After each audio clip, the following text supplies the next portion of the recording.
नमस्कार मित्रों। आज एक विशेष कहानी आपके सामने रखने की इच्छा हो गई। मैं एक किताब पढ़ रहा था, मादक औषधियाँ। उसमें ये कहानी पढ़ी तो मुझे लगा कि सबके साथ ये शेयर करनी चाहिए। इस कहानी में अफीम के बारे में एक प्राचीन कहानी है। अफीम आप जानते हैं कि पश्चिमी राजस्थान में जब भी कोई रेहान होती है, खुशी का मौका होता है, तो लोग इकट्ठा होते हैं और बड़े पैमाने पर, अब तो कानूनन अपराध है, फिर भी लोगों में ये प्राचीन रिवाज आज भी थोड़े बहुत अंशों में देखा जा सकता है कि लोग अफीम लेने देने का व्यवहार करते हैं। मित्रों, अफीम का एक नाम है पेपेवर सोम्निफेरम। ये उसका वनस्पतिक विज्ञान का दिया हुआ नाम है, जिसमें पेपेवर पोस्त वो यूनानी भाषा का शब्द है और सोम्निफेरम ये लैटिन शब्द है। लैटिन जिससे अंग्रेजी निकली। लैटिन शब्द सोम्निफेरम का अर्थ बड़ा रोचक है। उसका अर्थ है कि मैं सुलाता हूँ। अफीम जब भी इंसान लेता है तो आप जानते हो वो तंद्रा में चला जाता है। मैंने देखा है लोग अफीम लेने के बाद झोंके खाते हैं बैठे बैठे और तंद्रा में सो जाते हैं।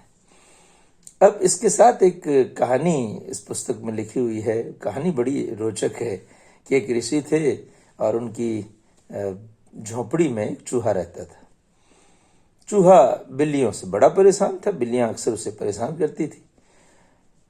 तो चूहे ने ऋषि से विनती की, महाराज, मुझे इन बिल्लियों से मुक्त होना है, इसलिए आप कृपा करके मुझे कुत्ता बना दीजिए।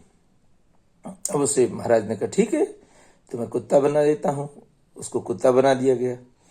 कुत्ता बना तो और बलशाली शक्तिशाली जो प्राणी है वो उसे परेशान करने लगे। तो वो महाराज से विनती करता कि महाराज नहीं, अब मुझे ये बना दीजिए, अब मुझे वो बना दीजिए। तो महाराज ने कभी उसे सुअर बनाया, कभी हाथी बनाया, कभी अन्य प्राणियों के रूप में उसे जन्म दिया, बंदर बनाया। और अंत में परेशान होकर उसने कहा कि नहीं, मुझे तो आप इंसान बना दीजिए। और इस प्रकार महाराज ने एक दिन उसे एक सुंदर कन्या के रूप में परिवर्तित कर दिया। और उस सुंदर कन्या का नाम महाराज ने दिया पोस्तमणि। और जैसे जैसे वो पोस्तमणि बड़ी होने लगी, महाराज ने उसके विवाह की चिंता की। एक दिन वो राजा आए, उन्होंने पोस्तमणि को देखा तो बड़ी कामणगारी लड़की थी। तो राजा ने कहा कि इसका विवाह मेरे साथ कर दीजिए। और इस प्रकार पोस्तमणि का विवाह एक राजा के साथ हो गया। पर थोड़े दिनों बाद में पोस्तमणि ने कुएं में कूदकर आत्महत्या कर ली। राजा बड़ा दुखी हो गया। राजा सांत्वना लेने के लिए ऋषि के पास गया। कहा कि मेरी पत्नी तो इस प्रकार से मृत्यु को प्राप्त हो गई और मैं बहुत दुखी हूँ, क्या करूँ? तो ऋषि ने कहा, मैं उसे पुनः जीवित तो नहीं कर सकता, मगर उसके शरीर को मैं एक पौधे में तब्दील कर देता हूँ ताकि वो अमर हो जाएगी।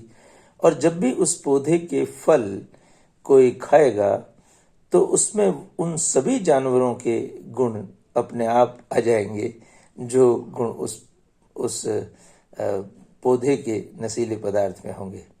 तो मित्रों, पोस्तमणि पौधे को के फल को अफीम के रूप में लेने वाले क्या क्या बन जाते हैं। ऋषिवर ने कहा, कभी वो कुत्ते बन जाएंगे झगड़ते हुए, कभी वो गंदे बंदर बन जाएंगे, कभी वो सूअर बन जाएंगे, कभी वो बलशाली हाथी के रूप में बन जाएंगे, और कभी वो स्फूर्तिवान और उत्साही यौवनशाली कन्या के रूप में दिखाई देंगे। जो पुराने युद्धों की कहानियां हैं कि जब राजपूत युद्ध के लिए जाते थे, तुम अपने साथियों के साथ अंतिम कसुम्बा पानी करते थे और उनकी रगों में खून तेज दौड़ने लगता था। सर पड़े और धड़ लड़े की कहानियां जो हम पढ़ते हैं, उसके पीछे इस मादक पदार्थ की कहानी भी छुपी हुई है। बस आज इतना ही, आपसे विदा लेता हूँ।